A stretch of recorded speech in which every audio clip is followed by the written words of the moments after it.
बीडचे आमदार संदीप क्षीरसागर आपल्या सोबत आहेत। दादा, 7ही आरोपींवरती, हत्येतल्या आरोपींवरती मोक्का लावण्यात आलाय, आपली पहिली प्रतिक्रिया?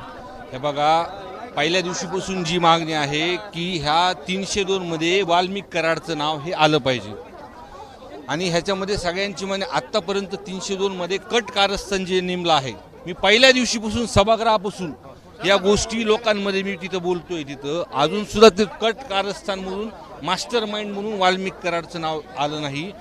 त्या कॉल रेकॉर्ड जर सगळे तपासले तर तुम्हाला सगळ्या गोष्टी समोर समोर येतील।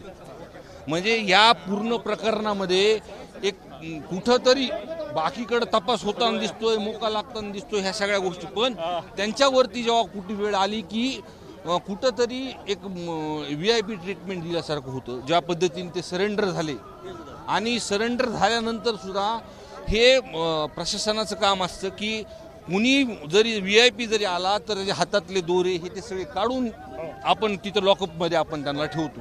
तुमच्या ही गोष्ट सरळपणे लक्षात येते आणि फक्त धनंजय मुंडे साहेबांनीच हा विषय मांडला होता की ते माझे निकटवर्ती आहेत आणि ते मंत्री असल्यामुळं कुठंतरी संरक्षण त्यांना दिलं जातंय।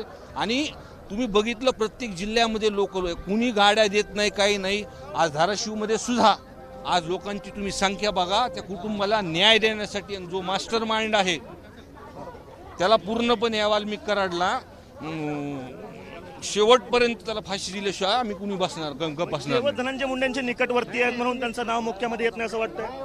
सगळ्यात पहिलं आपण दिसतंय ना तसं तुम्हाला, म्हणजे एखादा पहिल्यांदा आरोपी असं दिसतोय की स्वतः येऊन सरेंडर होताना गाडीतून, ही महाराष्ट्राची पहिली केस असेल ही, मग कुठंतरी संरक्षण दिल्यासारखं वाटतंय ना तुम्हाला तिथं? वाल्मिकांचं नाव याच्यामध्ये मोक्यामध्ये आलं पाहिजे अशी पहिली माहिती आता मोक्यामध्ये आलं पाहिजे। 302 कट कारस्थानमध्ये हा विषय आला पाहिजे। 302 मध्ये त्यांचं नाव आलं पाहिजे, सह आरोपी करून त्यांच्यावर देखील मोक्याची कारवाई केली गेली पाहिजे अशी मागणी जी आहे ते बीडचे आमदार संदीप क्षीरसागर या ठिकाणी करताना आपल्याला पाहायला मिळतात। कॅमेरा पर्सन युकासह आफताब शेख, ABP माझा, धाराशिव। ABP माझा, उघडा डोळे बघा नीट।